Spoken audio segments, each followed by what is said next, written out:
Et vous voyez, tout va très vite. On atteint déjà la dernière table ronde de notre journée qui concerne la circularité. Et pour parler de ce sujet, j'ai le plaisir d'inviter Antoine Fournier d'Eurecat, Arnaud Villers d'Arbouette, Mekaware, Rachid Benamara, Orano XTC, Maxime Treves, Batterie, Noem Adibi de Willoop et Aude Mortier de Team 2 à me rejoindre également sur scène. Alors, pendant que vous vous installez, j'en profite pour excuser Yann Cousin de Swoop Energy. Comme quoi ça existe encore, on croit tous qu'on est désormais protégé, mais qui est atteint du Covid et donc qui s'excuse de ne pouvoir être avec nous. Venez avec moi, venez, on peut se serrer encore ici. Voilà. Aude, c'est avec vous qu'on a préparé cette table ronde autour de Team 2. Et ma première question traditionnelle, c'est quoi Team 2 ? Qui est Team 2 ? Donc on n'a pas de retour d'image. Team 2, pôle de compétitivité à Lens, 13 personnes. Pôle de compétitivité nationale, avec une plus forte empreinte sur les Hauts-de-France, évidemment. On accompagne la sphère industrielle sur les projets d'innovation qui ont un axe d'économie circulaire. Voilà. Comment est-ce qu'on accompagne les industriels ? De plusieurs façons. Déjà, pas tout seul. Je vous montrerai après de qui on s'entoure en termes d'expertise. Mais on les accompagne de différentes façons. Déjà, on peut les aider à flécher leurs projets, ou s'ils sont déjà fléchés, à les structurer avec des éléments de langage, avec un lotissement ad hoc par rapport à la structure des appels à projets. On peut nous-mêmes s'enrichir d'un écosystème fort dans les différentes thématiques qu'on investit, pour ensuite faire de la mise en réseau, animer, co-animer ou participer à l'animation de journées techniques ou de journées à empreinte territoriale comme aujourd'hui. Et puis, pour nos adhérents, parce qu'on travaille avec des adhérents, enfin des adhérents nous font confiance et nous apportent un soutien financier, on collabore également avec des gens qui font juste partie de notre entourage. Et on va effectuer de la mise en réseau, parfois des prestations d'état de l'art ou d'identification de gisements. Et puis on va offrir une veille technique et scientifique. Voilà, grosso modo, la façon dont on accompagne. Est-ce qu'on a une petite zapette Alors, on peut vous l'amener, mais sinon, ça se fait tout seul. Vous dites, on avance et on avance. C'est magnifique. C'est magnifique. Un petit point sur l'écosystème. Avant tout, en interne, on s'occupe plus particulièrement en gestion optimisée des matériaux, des métaux stratégiques et des terres rares. C'est déjà très très large. Un axe sur les organiques, c'est-à-dire les biodéchets, les composites et les plastiques. On va investir également le domaine de la rénovation et de la réutilisation des déchets issus de la déconstruction des bâtiments.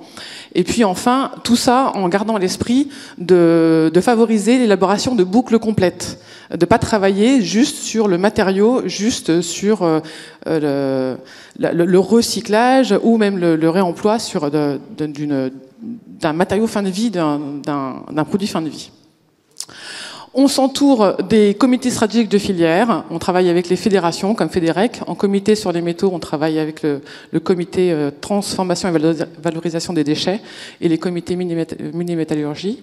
On s'entoure d'éco-organismes qui appliquent la responsabilité élargie des producteurs, des pôles d'excellence, d'autres pôles de compétitivité sur des sujets annexes aux nôtres, sur la mobilité par exemple, sur l'énergie, avec Pôle Énergie, e-Trans, les IRT, les EPIC, l'INERIS, le BRGM, des observatoires comme l'OFREMI, et puis énormément de laboratoires universitaires et de centres de recherche. Et enfin, des organismes comme le COREM ou l'ES3PI qui ont l'aimabilité de nous inviter aujourd'hui. Donc là, c'était pour une présentation de Team 2. Maintenant, occupons-nous de la dernière table ronde avec la thématique du recyclage et plus particulièrement de la prise en charge de la batterie issue du véhicule électrique en fin de vie. La batterie elle-même n'est pas forcément en fin de vie. Pourquoi ? Pour la première fois dans l'ère industrielle, ou en tout cas de façon aussi marquée, on installe la filière du recyclage en même temps que la filière émergente de l'électromobilité. C'est plutôt nouveau dans l'ère industrielle. En général, ça vient après, quand on s'aperçoit de la volumétrie de déchets à gérer. Parce que quand on regarde une voiture, alors c'est une citadine avec une batterie en chimie NMC, donc nickel, manganèse, cobalt et du lithium. On voit un peu, ce matin il était posé la question de la quantité de graphite sur une batterie. Donc là, on en a une estimation à quelques dizaines de kilos. On s'aperçoit qu'il s'agit quand même en kilos de matière extrêmement compliquées, en tout cas, à capter au niveau mondial. Pas forcément parce qu'elles sont rares au niveau croûte terrestre, mais parce qu'elles sont détenues d'une façon concentrée, parce que la transformation est maîtrisée par d'autres continents. La Chine est maître dans l'art de la transformation des métaux. Et que si nous, on veut avoir un essor fort de la filière d'électromobilité, il va falloir qu'on devienne un petit peu autonome, souverain, et puis qu'on se détache un peu de la prégnance de ces grandes puissances extérieures. Donc on a la Communauté européenne, la Commission européenne a ciblé une liste de 34 matériaux dits critiques, qui est une liste évolutive, parce que la criticité est un critère qui va évoluer suivant d'où on se place dans le monde. Et puis, donc matières premières critiques, ils revêtent une importance en fonction de leur économie, s'ils sont utilisés dans plusieurs industries, sur plusieurs produits de ces industries, s'ils revêtent une importance donc économique, je l'ai dit, et puis s'ils sont non substituables. Et quand encore la tension se monte, se fait ressentir sur l'importance de ces matériaux, ils vont être catégorisés critiques et stratégiques. Et on peut voir, j'ai utilisé plusieurs graphiques, mais j'ai tagué avec un petit cercle orange les matériaux des batteries NMC. Ils se retrouvent donc dans les matériaux critiques et stratégiques. D'où l'intérêt de les recapter très rapidement, une fois qu'ils sont remis à disposition, une fois que on appelle ça la mine urbaine, mais une fois que la batterie est de nouveau à disposition quand le véhicule n'est plus en fonctionnement. On peut passer à la suite. Là, c'est un diagramme issu de l'IAE, de l'Agence internationale de l'énergie, oui, dont les rapports annuels sont super intéressants, notamment pour orienter un peu les décisions industrielles et réglementaires. On s'aperçoit, alors là, il y a deux niveaux, j'en parlais ce matin, il y a deux scénarios. Un scénario en jaune, plutôt si on extrapole les usages actuels, et puis un scénario rouge, en la ligne rouge, sur les besoins en cuivre, en lithium et en cobalt. J'ai pas mis tous les graphiques que j'avais trouvés. Un scénario qui est développement durable. Pour une fois, on s'aperçoit que le développement durable, il va être beaucoup plus demandeur, le scénario développement durable, beaucoup plus demandeur qu'un scénario actuel, en tout cas en ce qui concerne les matériaux critiques et stratégiques. On voit la disponibilité de ces matières sur les mines primaires, donc l'extraction minière dans les zones bleu foncé, et puis les mines qui vont pouvoir être ouvertes, sachant qu'une mine, pour les ouvrir et les exploiter, il faut plus de 10 ans. On observe un peu par rapport à ces scénarios la disponibilité de ces matières. On en conclut que pour les rendre disponibles à horizon 2030, 2035, 2050, il va falloir au moins exploiter les matériaux dont on dispose dans nos objets. La slide suivante. Et donc, de nouveau des graphiques, cette fois-ci à l'échelle française. On retrouve en lithium les 14 000 tonnes annuelles de besoins, de demandes, des batteries. Et on s'aperçoit, alors là, la zone, on va dire, complète représente le besoin qu'on va avoir annuellement de la quantité de lithium ou de cobalt ou de nickel. Et puis on va avoir le levier sobriété en gris clair qui va venir écraser un peu cette demande drastique. Et puis ensuite en gris moyen, le levier du recyclage. On ne pourra pas se passer de recyclage et il sera insuffisant. On ne peut pas s'appuyer que sur le recyclage et que sur l'exploitation des mines. On va devoir passer quelque part. La sobriété, ça veut un peu tout et rien dire. En tout cas, c'est pas un mot qu'on a l'habitude d'employer quand on essaye de faire, de provoquer un essor industriel. Mais en tout cas, sur des nouveaux modes d'usage, sur de nouvelles organisations de nos consommations, de nos habitudes de consommation et de la société. Enfin, pour inciter l'émergence et la compétitivité dans l'industrie du recyclage, des objectifs européens. J'ai mis que des objectifs chiffrés. J'ai pas parlé parce que j'imagine que mes compagnons de scène vont parler un peu peut-être de passeport batterie, peut-être d'identification, etc. J'ai uniquement parlé des contenus recyclés. Donc des premiers objectifs sur l'obligation de contenir des matériaux recyclés dans les batteries produites, nouvelles produites, et l'obligation de recycler ces matériaux très rapidement, donc à 2027, et en tout cas des objectifs très forts à des dates butoirs très courtes.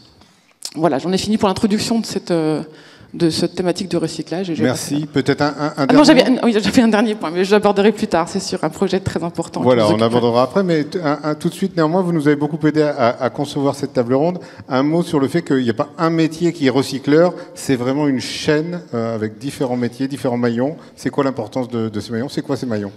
Alors les maillons, ils sont nombreux, ils sont parfois très complexes. On a vu un petit peu un des premiers enjeux du premier maillon, qui est le maillon de la collecte, du stockage, de la manipulation.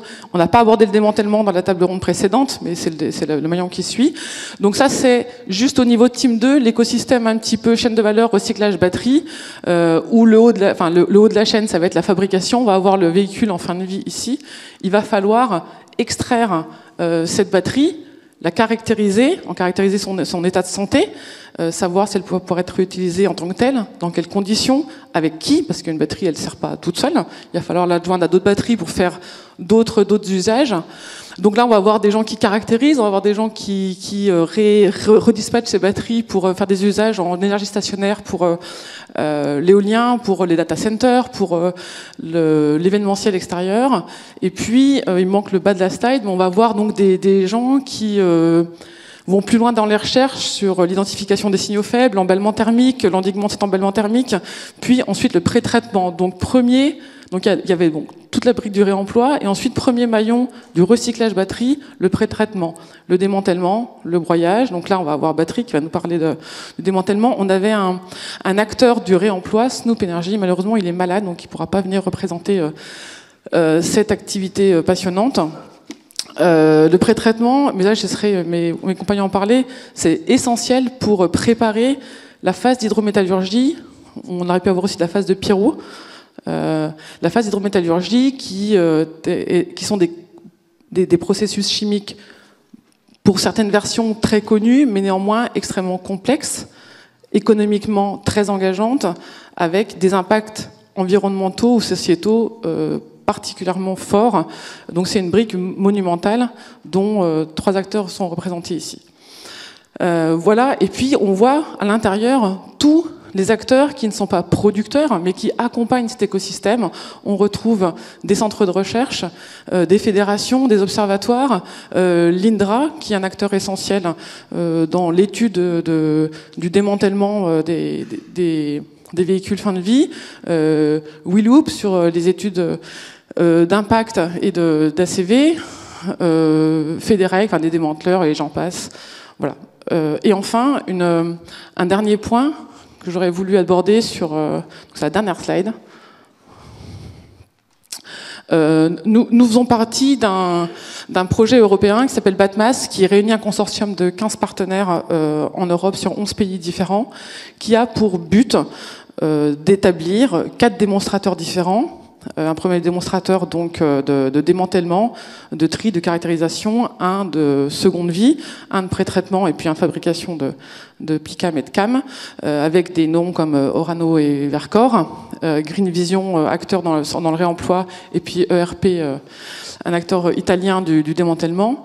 L'objectif, au-delà de ces 4 démonstrateurs, qui reste un objectif très interne au consortium, va être de mettre en relation les acteurs européens du recyclage batterie au travers d'une cartographie exhaustive, ça ne peut pas être possible, mais une cartographie la plus complète possible, la mise en relation de ces acteurs, l'animation de comités régionaux qui rassemblent les établissements, les institutions régionales de tous ces pays pour faire parler ensemble les institutionnels et faire vivre cette vallée de la batterie au-delà de l'existence de ces 4 démonstrateurs.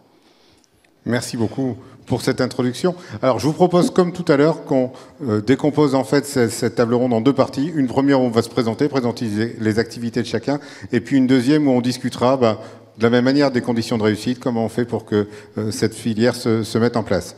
On peut commencer avec vous, Naëm.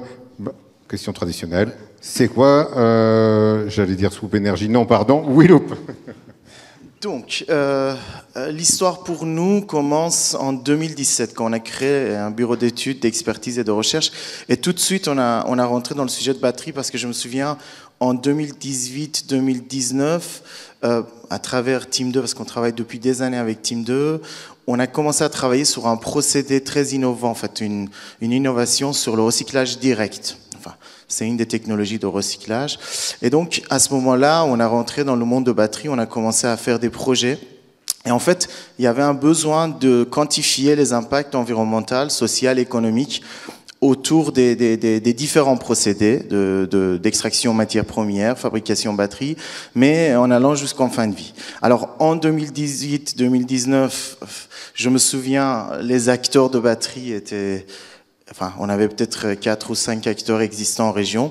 Donc, il faut quand même féliciter la région, les acteurs régionaux, la région Hauts-de-France et aussi tous les acteurs qui ont permis d'arriver à ce niveau-là. Moi, je compare et je me dis, waouh, on a fait vraiment du progrès. Et donc, en fait, à ce moment-là, on a commencé à travailler sur le sujet pour faire des ACV, analyse en cycle de vie des batteries, mais aussi analyse en cycle de vie des projections pour des procédés de recyclage. Parce qu'à l'époque... En fait, les procédés n'existaient pas, donc on a commencé par quelques procédés. Aujourd'hui, nous sommes arrivés à un point que nous avons mis en place une base de données. On est la première base de données au niveau international sur les questions des différents procédés de traitement, recyclage, fin de vie. On est aussi capable de quantifier l'impact d'incorporation des matériaux recyclés issus des différents procédés de recyclage. Et on continue à travailler sur le sujet. Alors ça ne nous empêche pas de travailler aussi sur la fabrication batterie, mais on continue aussi de façon très explicite de travailler sur le sujet de recyclage. Et là, je vais très rapidement vous montrer à quoi ressemble l'analyse en cycle de vie, sans rentrer dans le détail parce que c'est pas l'objectif. Et puis à travers un exemple, encore une fois, que j'ai pris des données vraiment génériques existantes pour vous montrer l'impact relatif et puis probablement les potentiels bénéfices qu'on peut avoir en faisant des recyclages de batteries.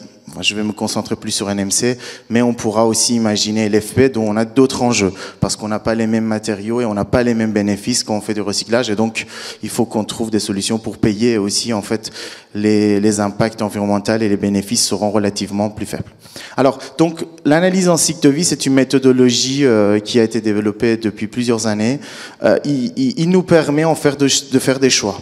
Alors il nous permet d'intégrer des données sur l'ensemble des étapes d'extraction des matières, transformation, fabrication, et puis logistique, transport et recyclage en fin de vie et réintroduction des matériaux recyclés dans une batterie ultérieurement. Ça nous permet de collecter des informations et nous avons aussi des bases de données suffisamment solides ou des bases de données en cours de développement. Par exemple, la Commission européenne actuellement, à travers de réglementation batterie et Delegated Act sur l'empreinte carbone, il est aussi en train de développer une base de données qui pourra être servie comme base de données par défaut. Par contre, il y a une obligation d'aller plus loin et chercher le temps. Donc nous avons en fait cet outil qui permet de quantifier et les transformer dans des impacts. Ça nous permet de voir c'est quoi nos impacts sur le changement climatique et donc aussi identifier quelle partie de procédé doit être améliorée, optimisée, etc. Donc ça nous permet d'améliorer, éco-concevoir et aussi ça nous permettra plus tard de faire des affichages. Donc par exemple le sujet de passeport produit qui va arriver dans les années à venir, il va faire rappel à cette méthode ACV qui va faire des calculs.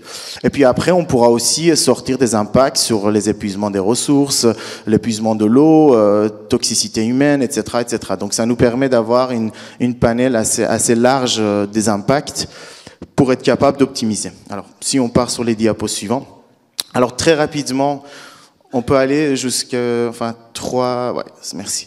Donc en fait j'ai pris juste un exemple. Donc en fait c'est pas l'impact réel. C'est juste un exemple qui vient de base de données. J'ai pris un batterie NMC qui pèse 300 kg à peu près, avec une autonomie de 200 km, etc., etc., avec une durée de vie. Ce qui est important, c'est que c'est utilisé en France. Parce que si vous l'utilisez en Allemagne, l'impact électricité que vous consommez ne sera pas la même chose. Et là, vous voyez, on est capable d'aller dans le détail des phases, donc par exemple fabrication, usage et recyclage. Alors le recyclage, j'ai pris une mix des différents procédés, donc je pense que les collègues ils vont détailler en fait les procédés existants. On travaille aussi avec les collègues ici présents pour travailler sur les impacts de leurs procédés. Mais voilà, donc sur le recyclage, j'ai pris une mix. Donc vous voyez en fait que vous voyez des couleurs différentes, ça représente les différents impacts. Donc par exemple, le vert clair que vous voyez sur le parti fabrication, ça représente l'impact des matières premières en termes de ressources minérales. Donc on voit que si on prend fabrication, l'impact des ressources minérales est significatif. Si on se concentre sur le changement climatique, qui va être pour l'instant premier sujet à être traité par la Commission européenne dans le cadre de réglementation batterie, on peut se concentrer sur le parti violette, que j'ai fait un zoom à droite. Alors, c'est particulier la représentation des résultats pour une batterie qui est utilisée en France, parce que vous pouvez imaginer si je suis dans une mix avec beaucoup d'émissions de carbone, là, l'usage va avoir 3, 4, 5, 6 fois plus d'impact, et donc ça devient le phase dominant par rapport à batterie. Par contre, ce qui est intéressant par rapport au recyclage, c'est que même s'il représente une faible impact, ça peut générer beaucoup de bénéfices. Ici, j'ai pas reflété les bénéfices de recyclage, mais on pourrait, à travers recyclage, venir réduire l'impact de matières premières qu'on introduit dans le batterie.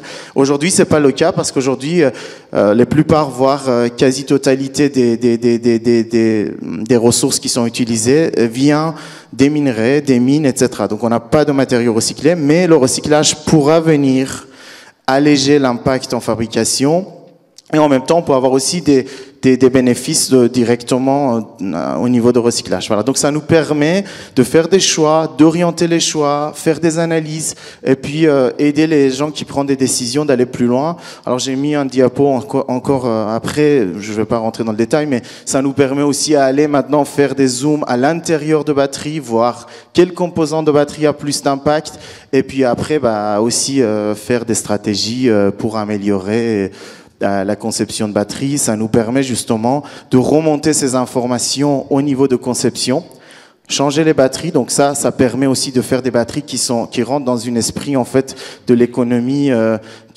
économie de ressources. Voilà, donc en fait c'est un outil qui est suffisamment intéressant et qui permet de faire des changements au niveau des décisions aussi.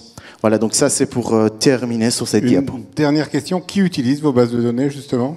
Alors aujourd'hui, vous pouvez avoir différents acteurs. En fait, ça peut être des industriels qui souhaitent, par exemple, voir l'impact de leurs procédés propres. Par exemple, si vous avez un acteur qui fait de recyclage, il souhaite savoir s'il est meilleur qu'un recyclage traditionnel. Par exemple, un procédé pyro, hydro existant sur le marché. Il faut savoir aussi que les procédés de recyclage aujourd'hui ne sont pas là, parce qu'en fait, il faut attendre encore un tout petit peu pour qu'on ait des batteries de véhicules en quantité suffisante pour que ces procédés soient vraiment à l'échelle industrielle opérationnels. On est en phase plus préparatoire. Mais ça permet justement de voir. Nous avons des données génériques qu'on a développées sur les procédés type pyro, hydro, mix, et puis aussi des procédés innovants qu'on travaille aujourd'hui sur ces procédés. Voilà, donc ça permet d'avoir une sorte de benchmark. Où est-ce que je suis?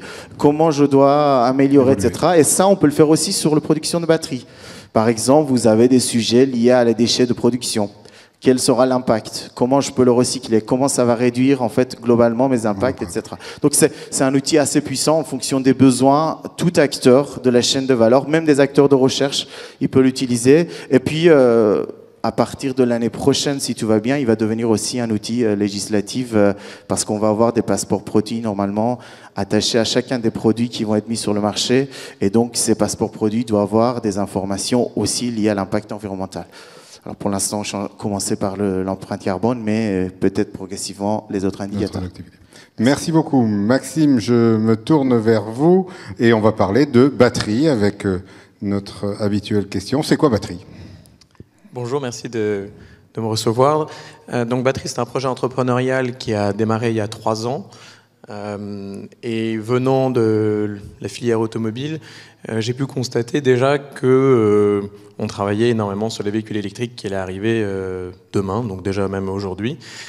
et qu'il y avait même déjà de la matière qui arrivait en fin de vie et qui était en manque de capacité de traitement, en tout cas sur le territoire européen.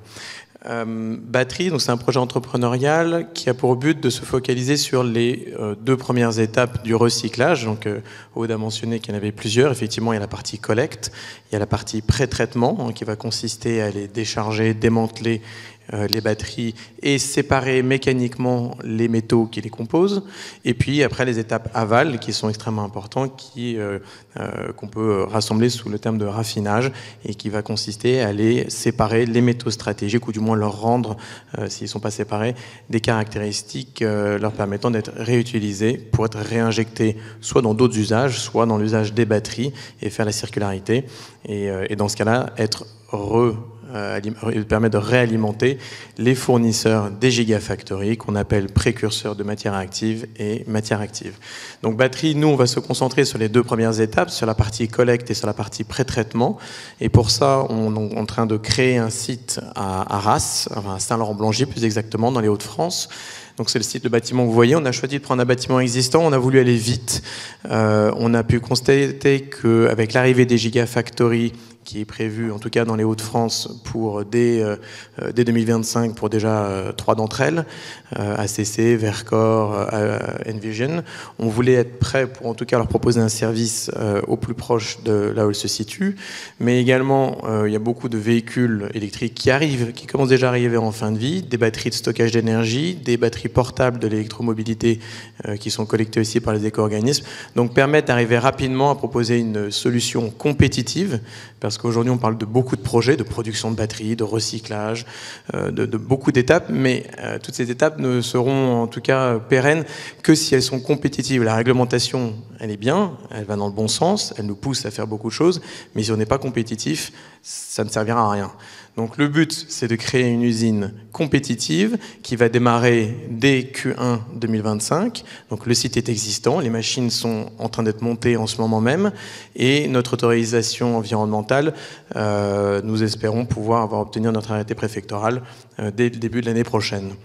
Donc nous allons séparer les métaux qui sont dans les batteries pour produire, donc d'un côté, retirer les matières non stratégiques qui ont un peu moins de valeur, que sont le cuivre, l'aluminium, retirer les polymères, l'électrolyte, qui est la partie inflammable, dans le cas où c'est des batteries, mais on pourra traiter aussi tous les déchets de production des gigafactories.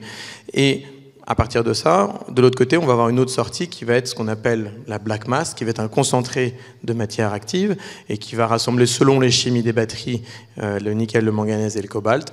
On va les mettre sous une forme de concentré qu'on va appeler black mass et que l'on va donner aux raffineurs pour leur permettre de séparer. Le planning, moi je vous l'ai donné, c'est de démarrer le plus rapidement possible. C'est une usine qui aura une capacité de traitement de 35 000 tonnes de batteries. Ça en fait une des plus grosses d'Europe de l'Ouest, la plus grosse en tout cas en France à ce stade-là. On manque de capacité. Il y en a un peu qui existent, mais de manière insuffisante. Et puis il y a d'autres projets qui ont été annoncés qui, j'espère, verront le jour parce que on a besoin de monde sur le secteur. Dernière question, on voit que vous êtes un maillon de la chaîne, on en a parlé. C'est quoi vos relations avec les maillons d'avant, d'après, avec l'ensemble de la chaîne peut-être même? Est-ce que vous êtes bien accueillis finalement? On est le premier maillon, on est un maillon qui je pense est indispensable, puisqu'aujourd'hui on voit quand même beaucoup de fuite de la matière vers les pays étrangers, quand on n'est pas capable de les traiter localement.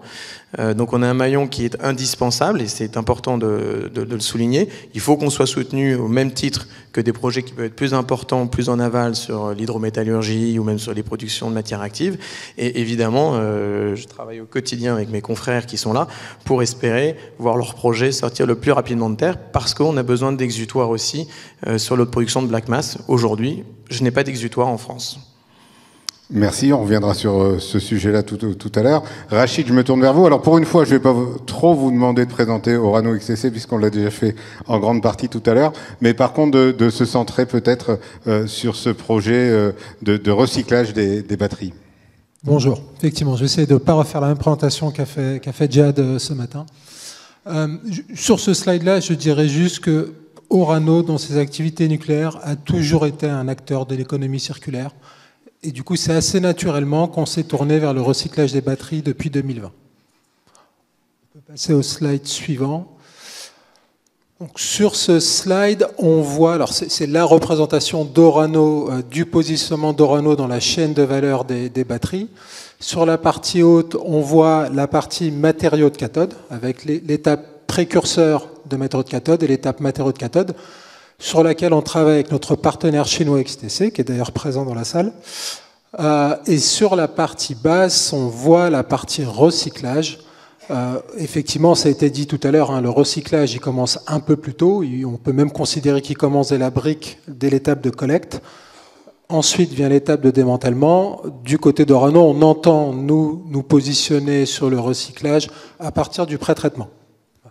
Donc pour le pré-traitement, ce qu'on vise, c'est de traiter à la fois des modules de batterie en fin de vie, enfin de véhicules en fin de vie, et également des scraps de production des gigafactories.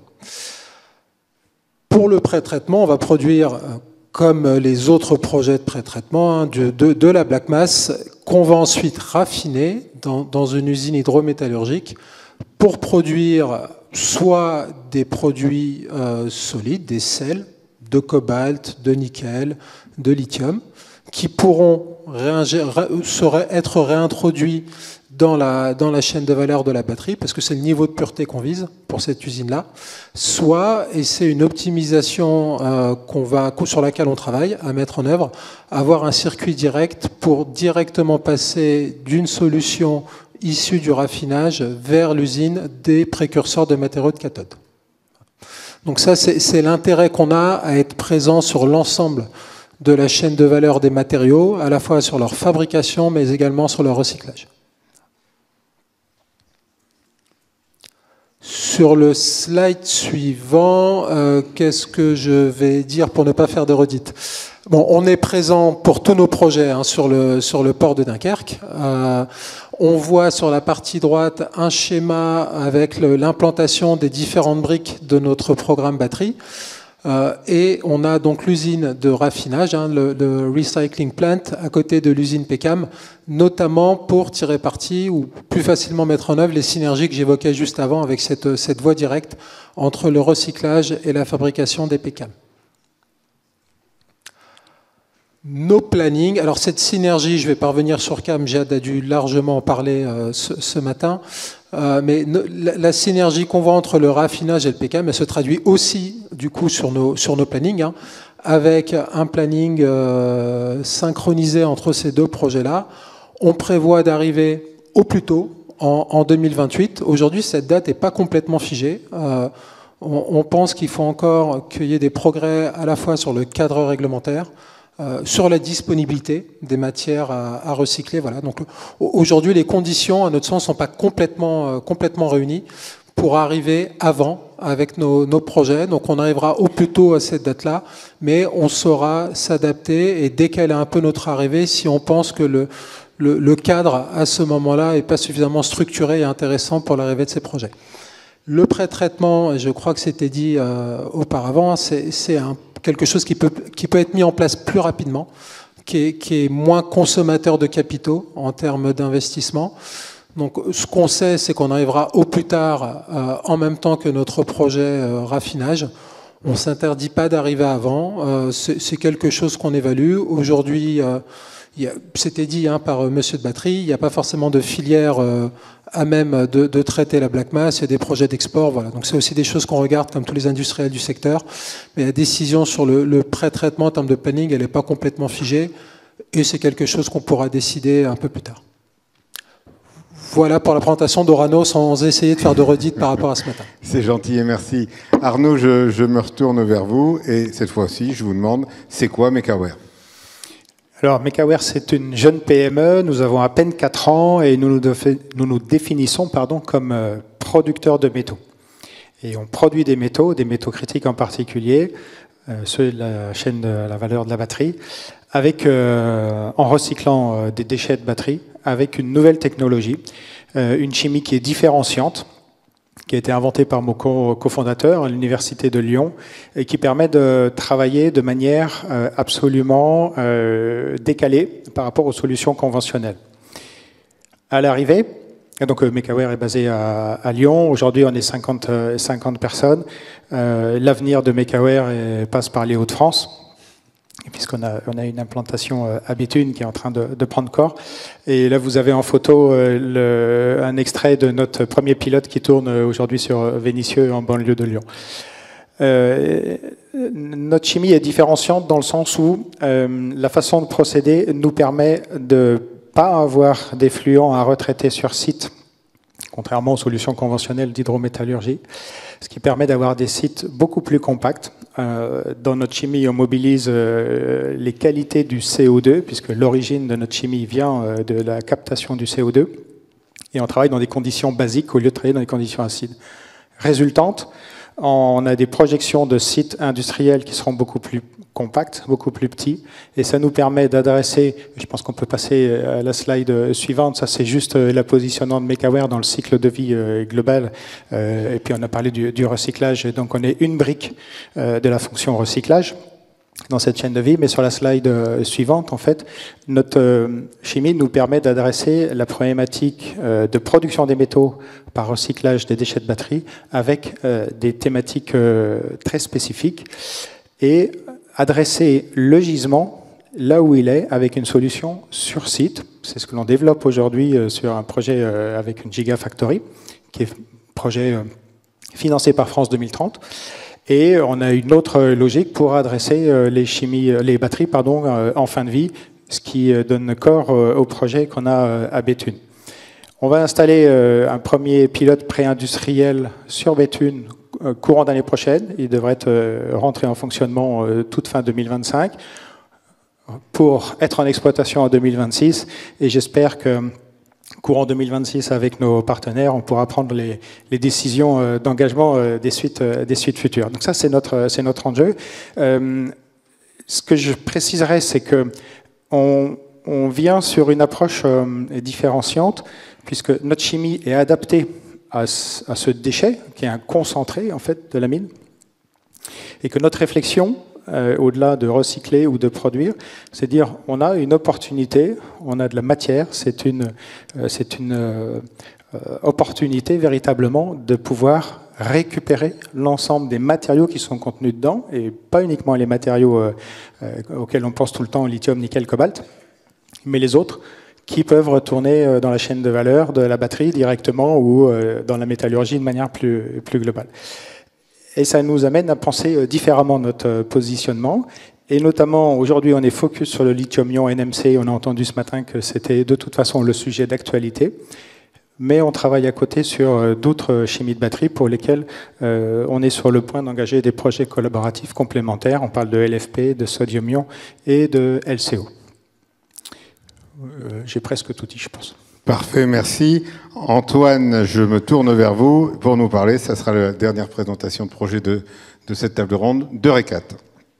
Oui, merci de nous donner l'opportunité de faire cette présentation aujourd'hui. Donc, je fais la dernière présentation de la journée. J'ai un peu l'impression de clôturer la boucle, même si à l'arrivée, on aurait pu la commencer dans la mesure où ce qu'on va faire, c'est aller chercher et exploiter les mines secondaires qui seront disponibles sur le territoire français et européen.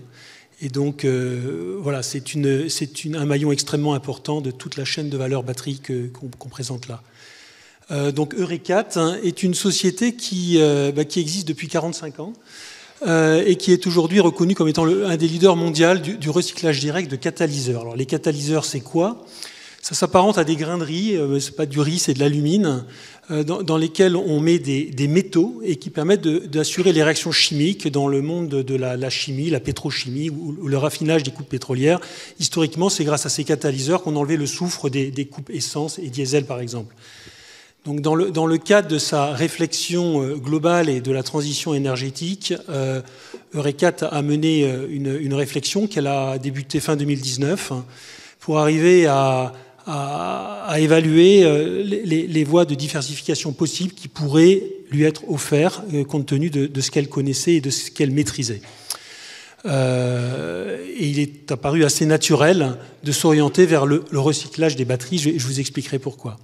Donc Eurecat est une société une ETI qui fait un chiffre d'affaires d'environ 150 millions d'euros. C'est 520 personnes en France, dont 520 personnes dans le monde, dont 150 en France. Et on est basé à La Voulte-sur-Rhône, en Ardèche, au sud de Lyon. On opère 7 sites Seveso seuil haut dans le monde, donc pour vous montrer qu'on est une empreinte internationale aujourd'hui. Et notre support technologique est essentiellement fourni par les travaux conduits dans le cadre de l'IFP-EN, qui est un de nos actionnaires principaux indirects. Donc je parle de l'actionnariat. Donc Eurecat est détenu par 2 actionnaires majoritaire, donc à équivalence au niveau du partenariat.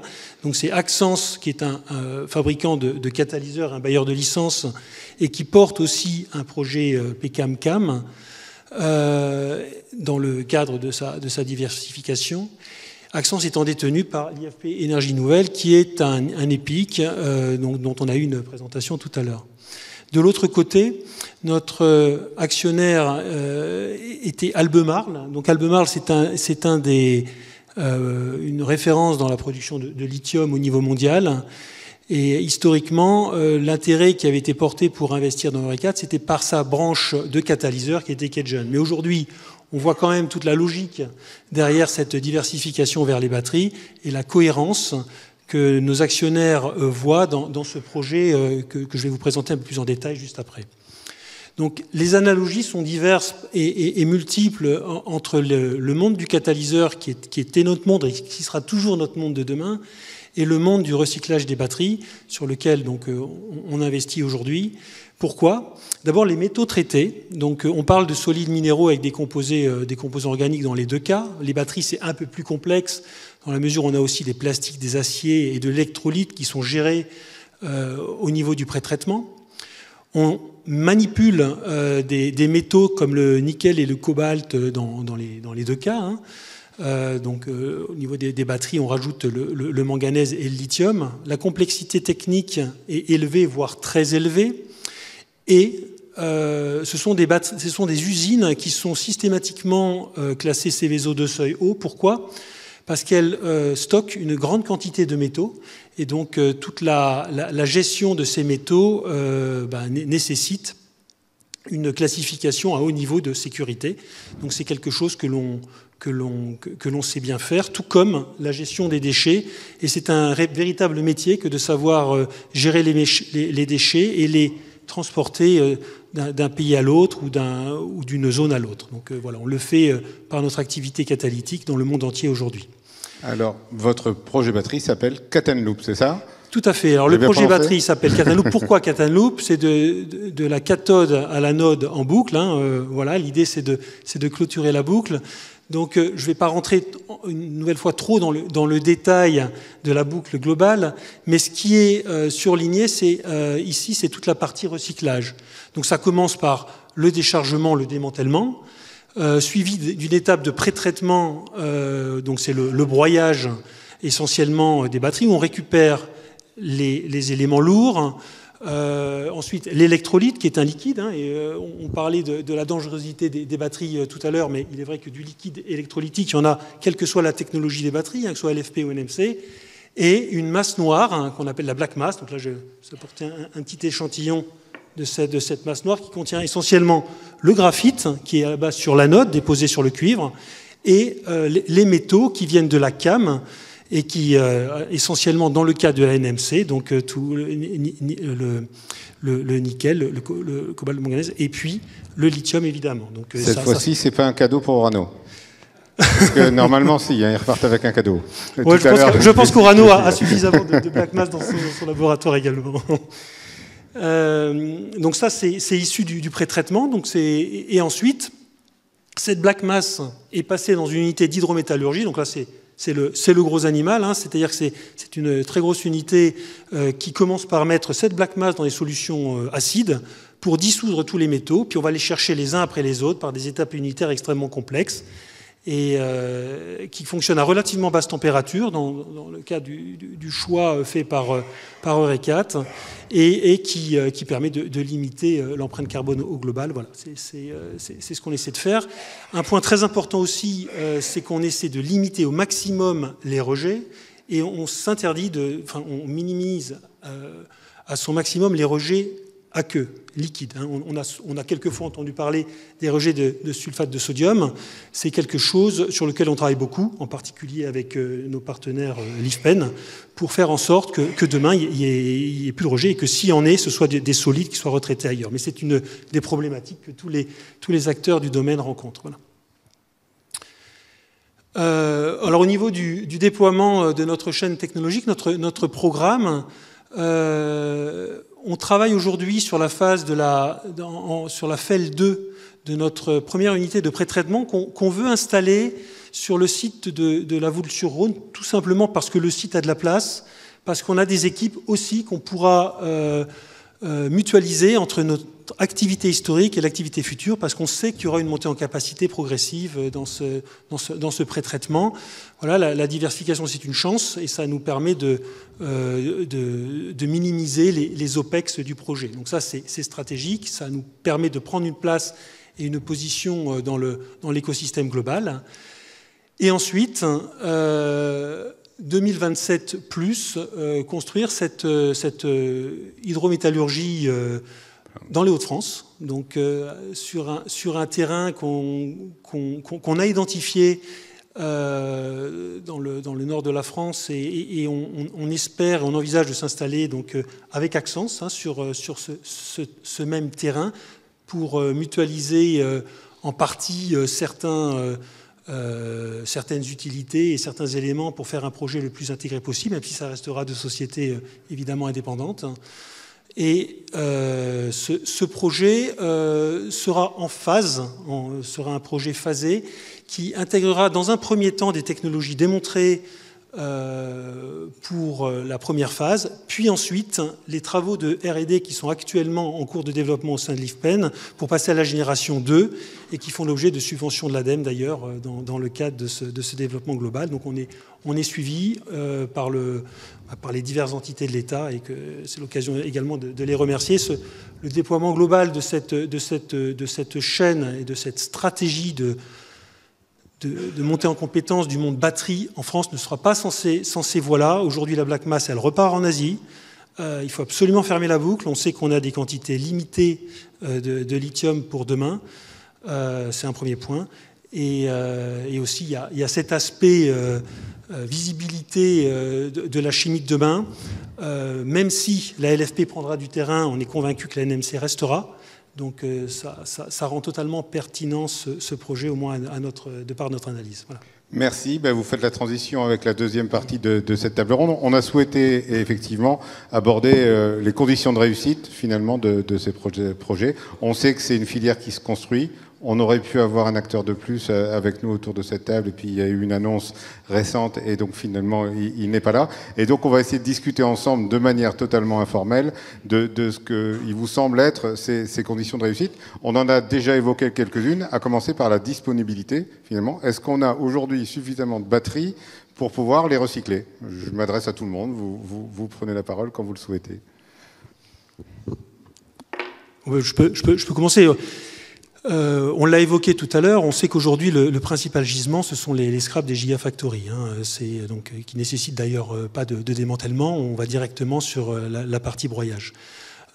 Déchargement potentiel, gestion d'éléments dry et secs, on les appelle comme ça, on les différencie, c'est pas le même traitement, c'est pas les mêmes conditions de stockage, ça génère des contraintes assez importantes, mais c'est ce gisement-là. C'est vrai que le décalage de la montée en puissance des gigafactories est un élément qui peut impacter l'origine et l'arrivée des batteries.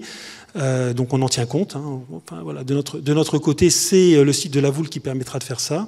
Et puis demain, l'arrivée des véhicules électriques, ça sera également un peu plus retardé pour deux raisons. La première, c'est que la pénétration n'est pas aussi rapide que prévu. Et la seconde, c'est qu'on a quand même l'impression que la durée de vie des batteries est peut-être un peu plus longue que ce qu'on avait initialement mentionné. Voilà. Donc, mais ça viendra, la chaîne est indispensable, on arrive en fin de chaîne et on a peut-être un peu plus de temps que les gigafactories, mais il faut être là pour répondre aussi à leurs besoins de recyclage. Je vous en prie. Pour compléter. Si vous souhaitez réagir, ne me demandez même pas la parole, réagissez, on est là pour discuter. Non, pour compléter, absolument, les déchets de gigafactories sont très importants. Et aujourd'hui, les gigafactories qui tournent, qui sont plutôt en Europe centrale, plutôt en Pologne, en Hongrie et autres, génèrent des quantités de déchets qui ne trouvent pas suffisamment de preneurs pour être traités localement et qui exportent même leurs déchets directement à l'étranger. Les gigafactories en France vont démarrer, ou sont en train de démarrer, elles génèrent des déchets et elles ont besoin d'aide pour être accompagnées localement, et encore une fois, je répète, de manière ultra compétitive, parce qu'on est aujourd'hui en face de l'Asie. Et ils n'attendent qu'une chose, les Américains et les Asiatiques, c'est de pouvoir venir à l'OMC et dire attention, ce que vous faites à vouloir protéger vos frontières avec des réglementations extrêmement strictes est illégal. Et ça, c'est un discours qu'on commence à entendre beaucoup à l'étranger. Donc il faut faire attention, il faut surtout développer des installations compétitives. Et aujourd'hui, si certains projets repoussent ou annulent, il y a non seulement parce que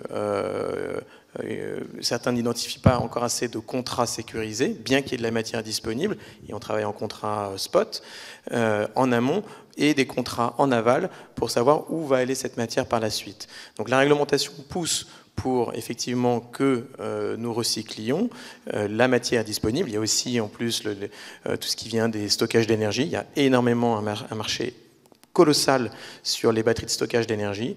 Les batteries, pas seulement en fin de vie, mais de retour sous garantie. On a vu malheureusement des retours, des campagnes de rappel de véhicules, des campagnes absolument colossales, de quoi remplir des unités de pré-traitement comme on est en train de remplir pour 1 ou 2 ans. Donc c'est vraiment pas grand-chose. Et aussi toute la partie portable dont on parle peu, mais qui est une filière qui existe depuis longtemps, les D3E, hein, les téléphones portables, les ordinateurs, la mobilité légère. Tout ça sont des batteries lithium qui ont aussi besoin de preneurs et qui ont besoin d'unités de pré-traitement pour produire pas n'importe quel type de black mass, mais de black mass de qualité. Une black mass de qualité, c'est quoi? Pour faciliter le travail d'une hydrométallurgie, d'un raffineur, c'est une black mass qui est homogène dans sa composition et qui est la plus pure possible, avec le moins d'impuretés que sont le cuivre, l'aluminium, les polymères, les organiques. Ça, ce sont des éléments qui vont venir polluer le processus de raffinage et qui vont dégrader la performance des hydrométallurgistes et qui vont donc baisser les capacités de traitement.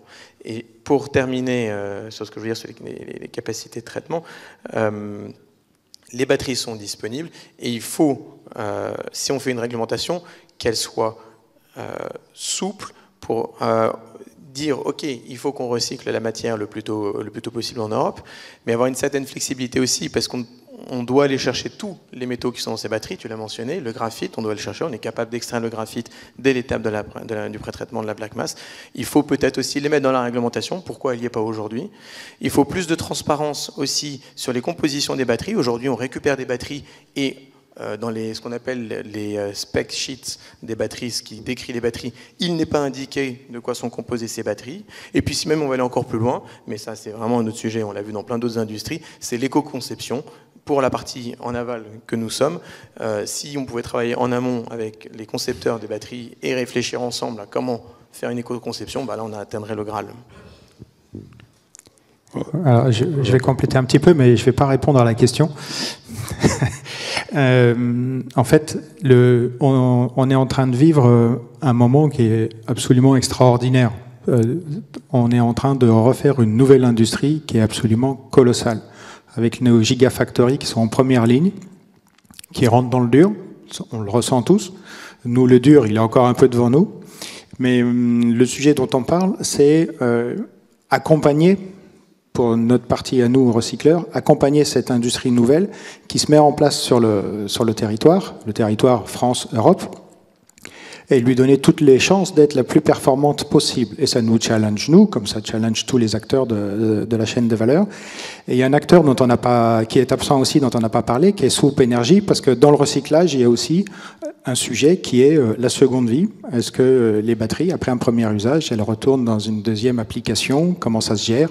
Quelle est la compétition avec l'intérêt de récupérer de la matière première stratégique? Il y a tous ces sujets-là qui sont adressés. Et pour faire quand même le lien avec la question de départ, en fait, on doit adresser tellement de sujets en même temps que la matière qui est disponible aujourd'hui, qui va être disponible demain, elle est, je pense, pour nous en tout cas, suffisante, largement suffisante pour qu'on adresse toutes les problématiques que l'on a adressées et qu'on essaye de mettre le maximum d'intelligence dans cette filière industrielle qui se met en place. Aude, j'ai vu que vous aviez saisi le micro. Mais du coup, Arnaud a répondu en partie, enfin en tout cas a complété en partie ce que je voulais amender. Effectivement, pour rebondir sur le graphite et la recyclabilité des composants, c'est extraire et réintroduire, c'est deux choses différentes. Quelque chose est recyclé quand on a réussi à le réintroduire correctement. La Diam, ce matin, parlait du graphite en termes d'un acteur de carbone dans sa voie, c'est Tokai Cobex. Aujourd'hui, je ne sais pas vraiment si on arrive complètement à faire la boucle du graphite. Il est dans des états très particuliers au niveau des batteries, et c'est un enjeu, tout comme les électrolytes. Ils contiennet des éléments polluants particulièrement embêtants, tout comme les feuillards, enfin les plastiques qu'on extrait lors du démantèlement. Voilà, donc et je rejoins Arnaud sur le fait que cette industrie, elle va très très très très vite, avec des capitaux, des OPEX, des capitaux monumentaux. C'est drague, ça fait tourner un peu des fois la tête. On voit aussi qu'il y a des gens qui se prennent un peu les pieds dans le tapis. On ne sait pas bien encore pourquoi, en tout cas d'une façon extérieure, à ma place. C'est passionnant. Alors moi, je voulais compléter ce qui se disait. Sur est-ce que les conditions aujourd'hui sont réunies pour le recyclage? Je veux dire, ça dépend un peu de quelle étape du recyclage on parle. Finalement, on a vu qu'il y avait, à travers nos différents projets, deux grandes étapes. La partie pré-traitement, la partie hydrométallurgie. Pré-traitement qui est avec moins de barrières à l'entrée. Je pense qu'on peut tous en convenir, notamment en termes de capital investi.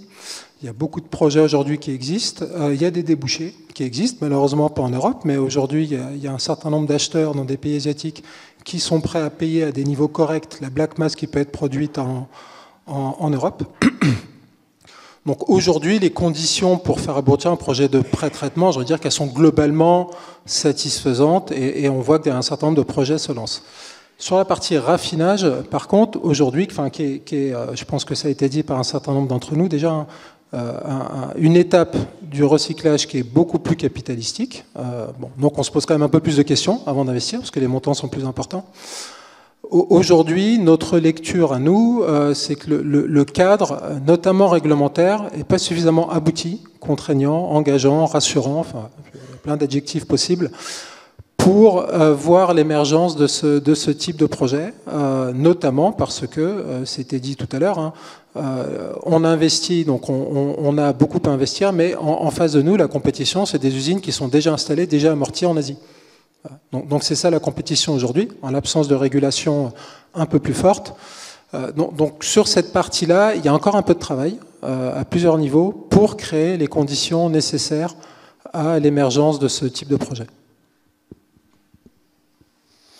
Oui, j'abonde pleinement dans la partie pré-traitement, dans la mesure où recycler en pré-traitement une batterie LFP ou NMC, c'est la même chose, c'est le même process, on fait une black mass qui contient simplement des éléments différents, mais les étapes unitaires sont très proches.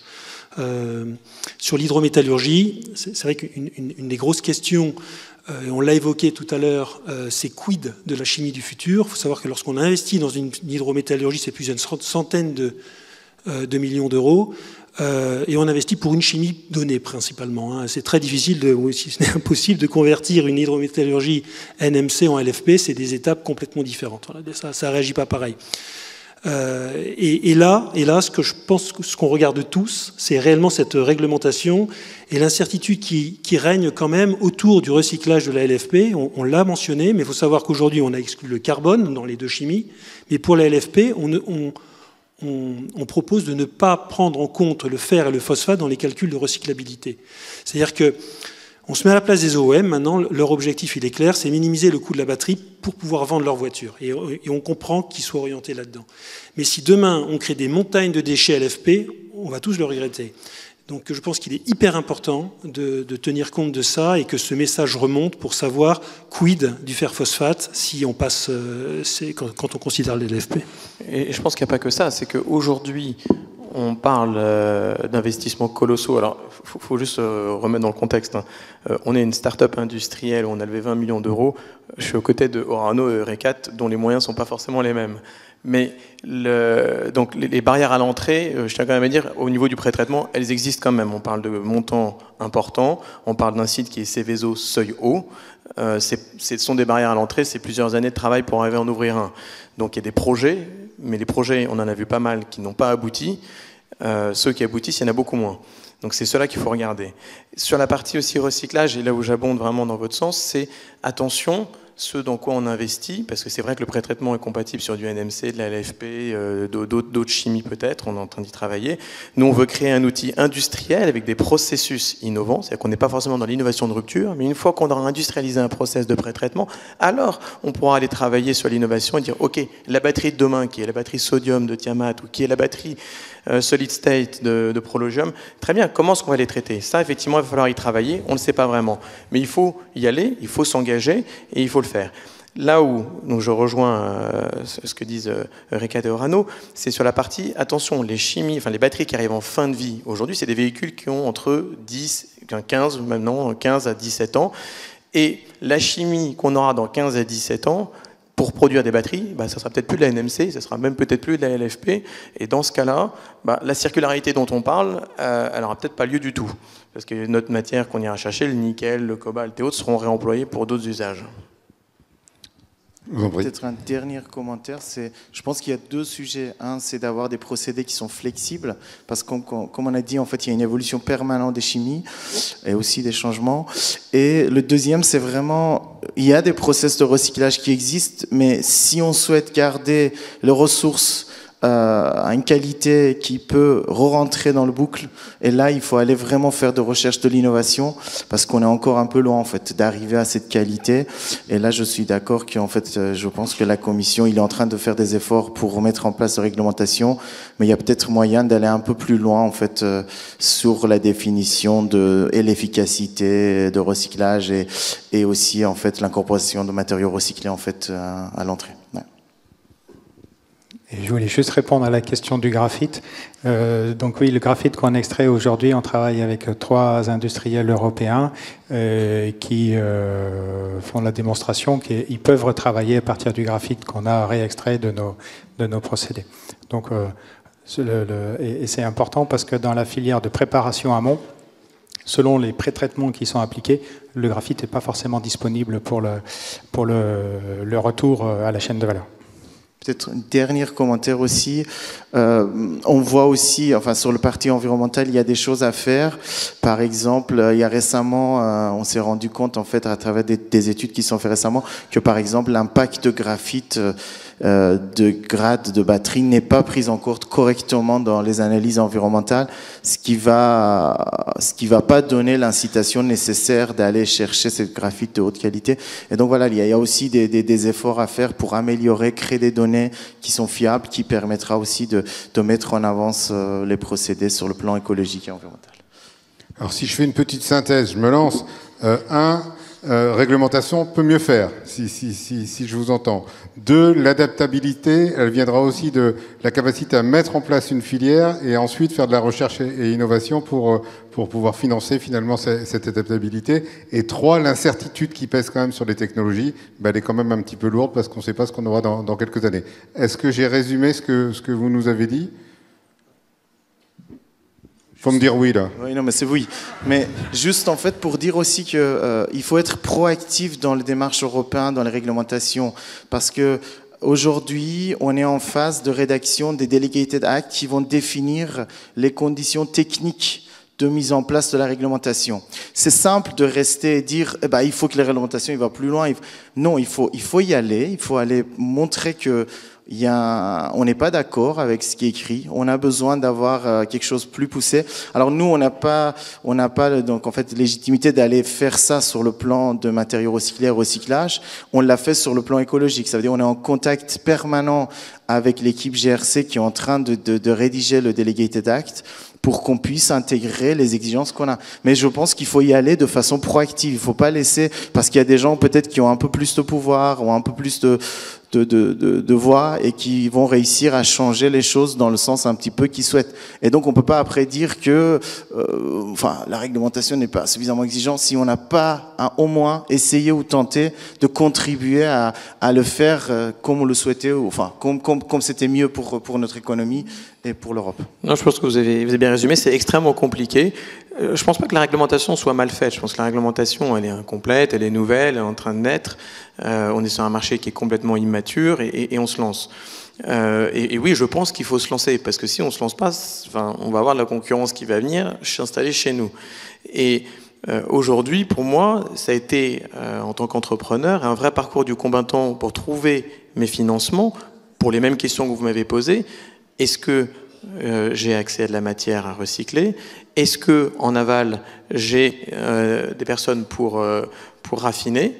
Et à ces questions, c'est extrêmement difficile parce que d'un côté, les constructeurs automobiles, les gigafactories qui n'existaient pas encore à ce moment-là, ne s'engagent pas sur des volumes. Donc c'est très compliqué pour des grands groupes aussi de pouvoir s'engager. Et en aval, les réglementations nous disent « Ah non, il ne faut surtout pas envoyer à l'étranger, loin, c'est pas ce qu'on souhaite faire. » Et je pense que j'abonde complètement dans ce sens-là, il faut le faire localement. Mais pour ça, il faut se lancer de manière encore une fois compétitive, il faut se lancer rapidement, et c'est ce qu'on a voulu faire avec le projet batterie, en étant, si je puis dire, indépendant. C'est une start-up d'aller vite, d'être agile, d'être réactif et de se lancer. Il y aura sûrement des moments où ça va être plus ou moins dur, on en a vécu quand même pas mal des durs, mais partir de zéro, monter un site Céveso seuil haut, en même temps commander ses machines, aller chercher ses contrats commerciaux, être les premiers avec une installation qui aura 35 000 tonnes de capacité en 2025, il n'y en a pas d'autres, et on l'a fait en étant 4. Donc il faut se lancer, et moi j'ai besoin d'exutoire, donc j'ai besoin évidemment que vous tous veniez m'épauler. Et la preuve, c'est qu'on a dû commencer, heureusement que les investisseurs privés étaient là, pour venir nous soutenir, principalement des family office. Le venture capital n'est pas venu parce qu'il avait peur de ce système. On n'a pas eu au début de subventions ni d'aide de l'État. Et petit à petit, on leur a démontré qu'on avançait, qu'on faisait, et on a pu obtenir des soutiens publics. On a eu la BPI qui est venue au capital cette année et autres. Donc, on est accompagné. Il faut continuer pour, en tout cas, vraiment développer toute la filière. Allez, 3 dernières questions et je me tourne vers la salle. La première, on l'a évoqué tout à l'heure. Est-ce qu'on peut imaginer, on est là pour discuter, justement, avoir des discussions entre vous et les concepteurs, producteurs de batteries pour qu'on conçoive en quelque sorte le recyclage dès qu'on conçoit la batterie? Ça peut exister demain? Je me tourne vers tout le monde. Du coup, nous, on n'est qu'une partie, effectivement, de la brique, mais il faut absolument chasser en meute et venir chacun avec nos expertises. On voit là déjà sur la partie, quand on parle recyclage, c'est multiples expertises différentes qu'il faut aligner. Il y a besoin du client final, de tous les acteurs de la chaîne de valeur. Donc c'est ce qu'on doit absolument réussir. Je pense qu'aujourd'hui, tout le monde est positif et constructif sur ça. Peut-être qu'on peut faire mieux, mais il y a déjà pas mal de choses. Mais ça ne peut être qu'une réussite collégiale. 2 dernières questions, chacune d'un mot. Collecte. Est-ce qu'on est bon? Parce que pour l'instant, j'ai compris qu'on va chercher à un seul endroit nos matières, mais demain, il faudra peut-être collecter. Est-ce qu'on est prêt là-dessus? Nous, on va se mettre sur la Gigafactory, donc la collecte, elle est directe. Oui, voilà, c'est ce que Après, je vous dis, mais vie, la collecte demain de ma voiture qui est hors du village. La batterie en fin de vie, ça pose les sujets de la séquence de juste avant, mais... Oui, la collecte, après, il y a des gens qui sont mandatés pour ça. Enfin, il y a Skrelec qui a été mandaté en début d'année pour s'occuper, pour étendre. Ils ont déjà une expérience sur la batterie de la petite mobilité. Donc ça, c'est géré par les REP et les éco-organismes. Il y a une micro-expérience sur les petites batteries. Je pense qu'il y a la collecte, on a vu sur la table ronde d'avant, elle a des enjeux de sécurisation forts. Elle est très compliquée à aller chercher la collecte parce qu'effectivement, il y a 2 éco-organismes en France, Corépil et Skrelec, qui vont chercher les batteries de mobilité, les petites batteries. Les batteries qui vont être plus grosses, aujourd'hui, vous allez parler avec les constructeurs automobiles, ils vont dire « Ah ben non, c'est nous qui allons les avoir ». Vous allez parler avec les concessionnaires, ils vont dire « Ah ben non, c'est moi qui récupère la voiture en fin de vie ». Et vous allez parler avec les VHU, ils vont dire « Bah non, c'est moi qui démonte la batterie de la voiture, c'est moi qui l'ai ». Donc c'est encore un éco-organisme, un écosystème encore compliqué. Ouais. Ouais. Les modèles éco se cherchent de la même façon que dans votre domaine à vous, ils se cherchent. On a parlé de tolling ce matin, après il y a qui achète la batterie, à qui elle appartient, à qui appartient... tout se monte en même temps, en fait, vraiment en même temps. Oui, juste un détail pour montrer, mettre en évidence la difficulté de la collecte. Il faut savoir qu'une batterie devient un déchet lorsqu'elle est démontée du véhicule. Voilà. Donc il y a certains véhicules qui quittent le territoire avec la batterie dessus. Et ouais, c'est dommage qu'on n'ait pas Swoop, parce qu'ils nous auraient parlé de la sortie du statut de déchet, qui eux, en fait, ils récupèrent quelque chose qui n'est pas en fin de vie, mais qui est effectivement un déchet, qui vont recommercialiser en le réarrangeant. Donc ça. Il m'a dit qu'on pouvait aller sur son site internet, regarder, et que tout était bien expliqué. Dernier mot, déchets ultimes, est-ce que c'est une filière, finalement, où on va réussir à arriver au zéro déchet, ou au réemploi, réutilisation, recyclage de tout ? On y travaille, je pense tous, dans nos projets. Le graphite, beaucoup de projets s'y intéressent pour le valoriser, en faire un produit. Enfin, c'est le cas d'Orano, mais pas uniquement, hein, d'autres acteurs également. Donc pour la partie pré-traitement, il y a pas mal de choses qui peuvent être valorisées. On n'est pas loin du 100%. Sur la partie hydrométallurgie, raffinage également. On a un énorme coproduit hein, qu'on produit en grande quantité, qui est le sulfate de sodium, mais qui est un produit qui a de la valeur. Et donc on travaille également à le valoriser dans d'autres industries. Donc, d'un point de vue déchets ultimes, bon, je vais me faire le porte-parole de l'ensemble des collègues ici présents, mais on est une industrie qui est quand même très vertueuse. Merci, c'est une note positive. Je me tourne vers vous. J'en vois qui sont à bout de force. Mais on a encore quelques minutes. Mais il y a 2 questions là-bas. Allez, on y va. Au 5-6e rang, madame, monsieur et monsieur. Voilà, ça fera nos 3 questions. Je vous en prie. Madame. C'est monsieur. Monsieur, pardon. Vous êtes dans le noir. Excusez-moi, j'ai vu les cheveux longs. Christian Buis du réseau Homme et Nature dans Pas-de-Calais. Il y a un point qu'on n'a pas abordé, c'est la réparabilité des batteries. Est-ce que dans l'usage automobile, on peut réparer les batteries? Le deuxième point, c'était quel pourcentage disons, de charge de batterie où on peut encore l'utiliser dans une automobile? Donc il reste certainement une charge possible assez basse pour avoir un autre usage. Et quelle serait la seconde vie justement de ces batteries avant d'arriver au démantèlement? Si vous pouvez passer le micro à votre voisin, comme ça on prend une batterie de questions, si je puis dire. Je vous en prie. Bonjour, Monsieur Guyot, Crédit Agricole Leasing. Une question un peu qui rejoint ce que Monsieur disait à côté.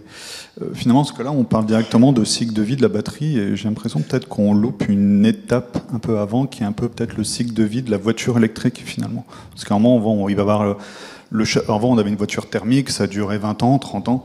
Aujourd'hui, on voit bien qu'entre la batterie et le châssis, il va y avoir peut-être 2 vies différentes. Et à part, c'est quoi la flèche, finalement, le point de rupture, à partir du moment où les deux vont se séparer? Et puis, finalement, est-ce que c'est quoi la question? Est-ce que vous êtes bien placé pour répondre? Est-ce qu'on va au bout de la vie de la batterie sur le véhicule, ou alors on va faire en sorte de lui trouver le plus en amont possible des secondes vies? Voilà. Merci. Et j'avais vu une question ici.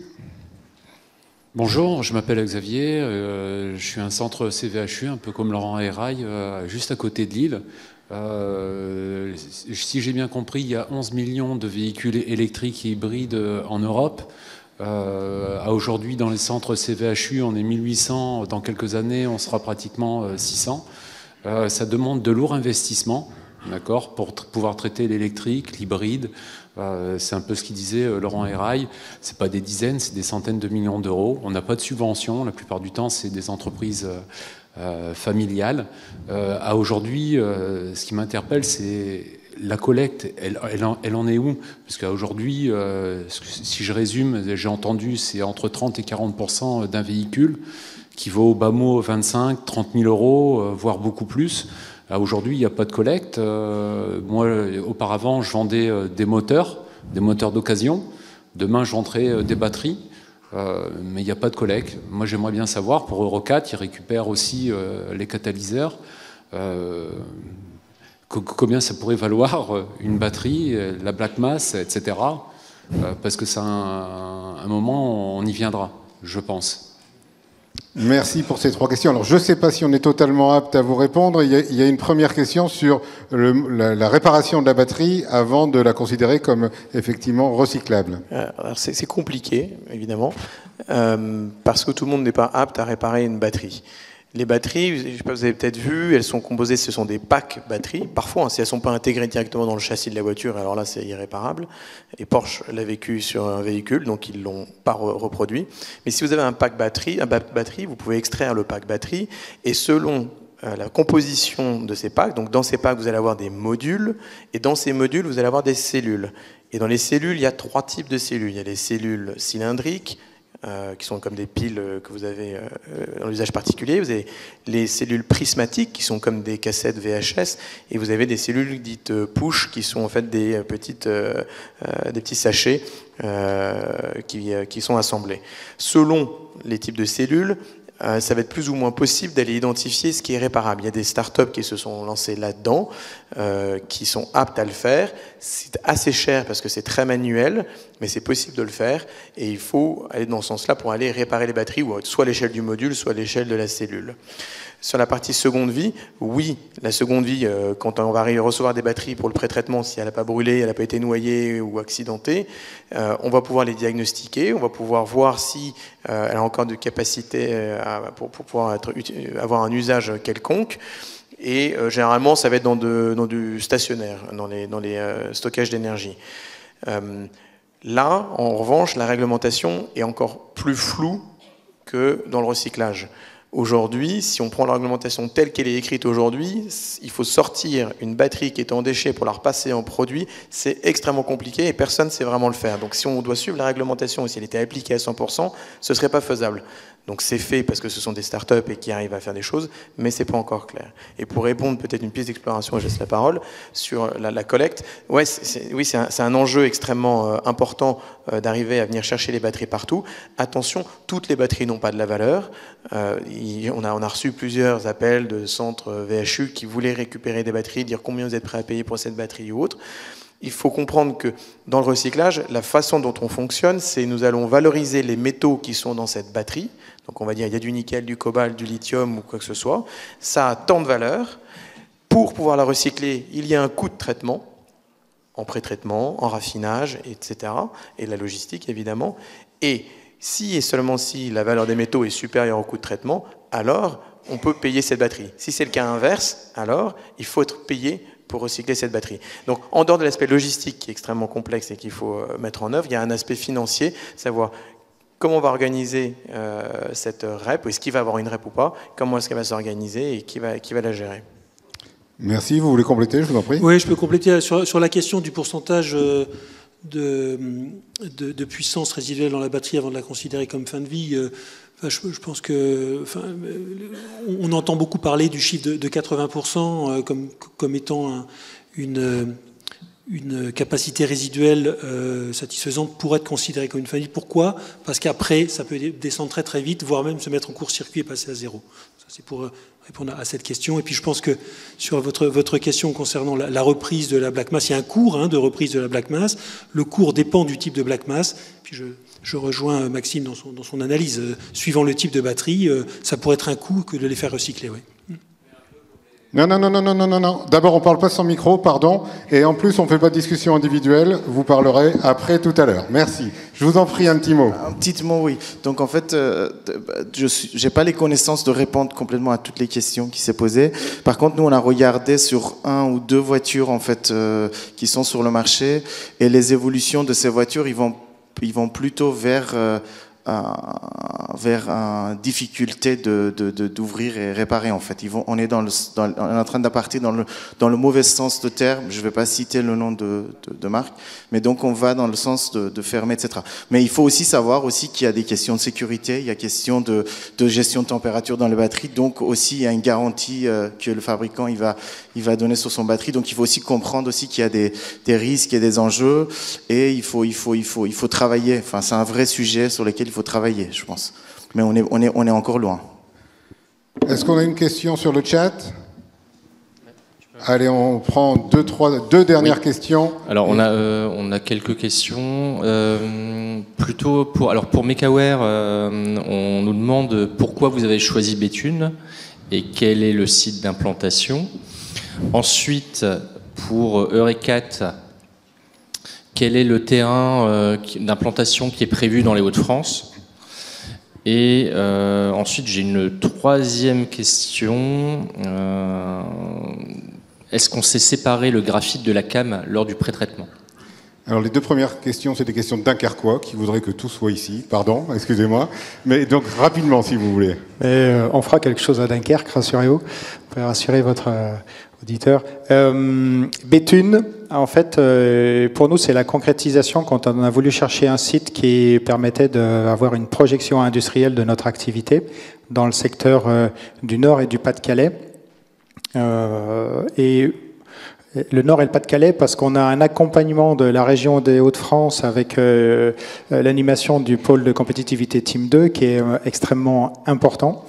Et on a été labellisé avec l'appel à manifestation d'intérêt qui doit dater de 2021, je crois, si je ne m'abuse.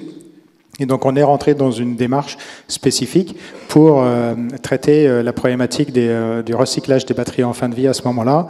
Et quand on a fait nos recherches de sites dans le Nord et dans le Pas-de-Calais, on a trouvé beaucoup de sites logistiques et très peu de sites industriels.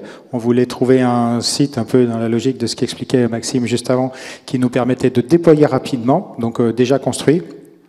Et il y avait une opportunité à ce moment-là, qui était le site qui est au 575 avenue George Washington à Béthune, qui est en fait l'ancien site Bridgestone, qui est maintenant une propriété SIG, dans lequel on a réservé 27 000 m² pour déployer notre échelle industrielle. Merci. Antoine, oui. Oui, donc concernant le terrain pour le projet Catanloop et les projets d'Axens, les discussions sont menées directement par Axens. Donc je laisserai Axens effectuer l'annonce quand ils jugeront qu'il est temps de le faire, j'espère le plus prochainement possible, mais je poursuivre le sujet de près et je vois que les choses avancent bien et positivement. Et un dernier mot toujours aussi rapide sur la séparation du graphite. Oui, on est capable de séparer le graphite partiellement à l'étape du pré-traitement, ce qui va d'ailleurs créer une black mass plus concentrée. Toute la question maintenant est autour de la revalorisation. Merci, merci à tous. On vous applaudit, à toutes et à tous. Merci beaucoup. Et j'appelle tout de suite Grégory Lefrançois, il est là, du S3PI Côte d'Opale Flandre, pour simplement un petit mot de synthèse et de conclusion de notre journée. Merci à tous nos intervenants. Merci à vous d'avoir été aussi concentrés pendant tout le long de cette manifestation. Grégory, c'est à vous.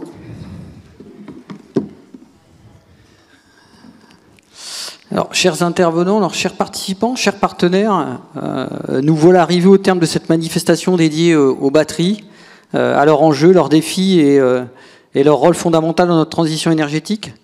Alors, personnellement et au nom des 3 pays des Hauts-de-France, je tiens à vous remercier collectivement sur les échanges qu'on a pu avoir lors de cette journée. Ils ont été riches.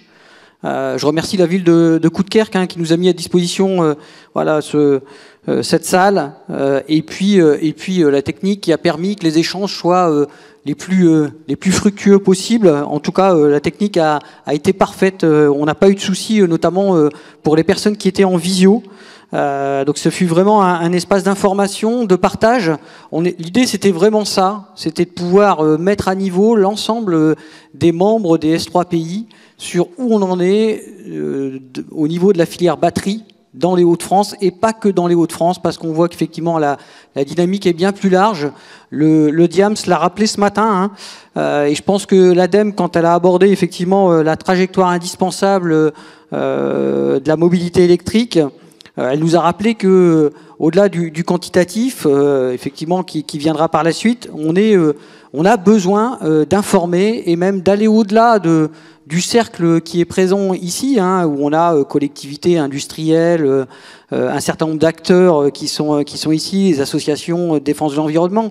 Mais je pense que la population a aussi besoin vraiment qu'on porte un certain nombre de messages, qu'on puisse gommer les freins évoqués, qui ont été évoqués, qui sont liés quelque part à la nouveauté de la filière batterie, à la mobilité électrique. On sait que dès qu'on a quelque part une nouveauté, on est enclin à un petit peu se refermer et essayer d'attendre de voir que les défauts soient traités. Et donc je pense qu'il faut montrer que vraiment il y a une dynamique sur cette filière.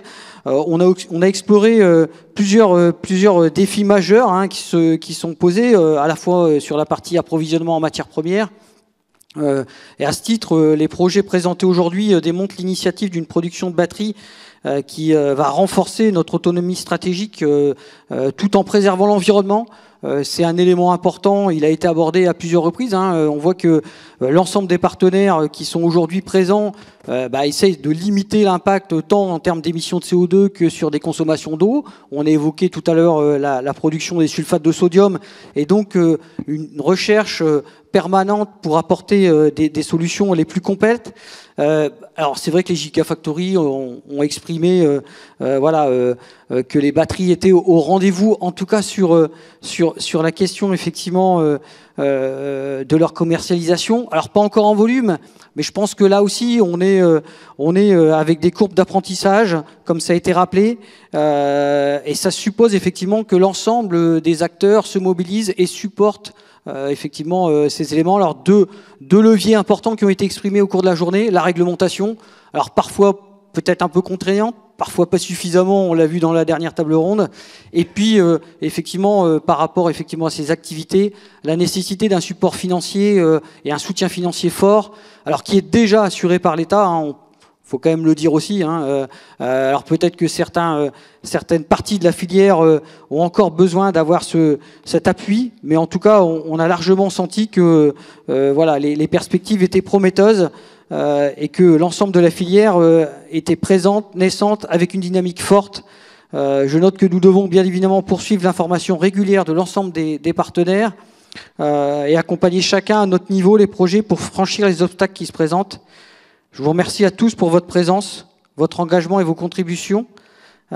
Continuons ensemble à faire de notre territoire un acteur de premier plan dans la transition énergétique. Je pense que ça a été dit aussi, il ne faut pas se laisser détourner. Hein. Quand on prolonge les courbes des besoins, ils seront là. Je pense que vraiment, l'avenir est prometteur. Il faut passer les obstacles. Maintenant, après cette journée, je vous invite à recharger vos batteries. Il y a un petit pot de l'amitié qui vous attend à la sortie. Merci encore à toutes et à toutes d'avoir été présents aujourd'hui. Merci.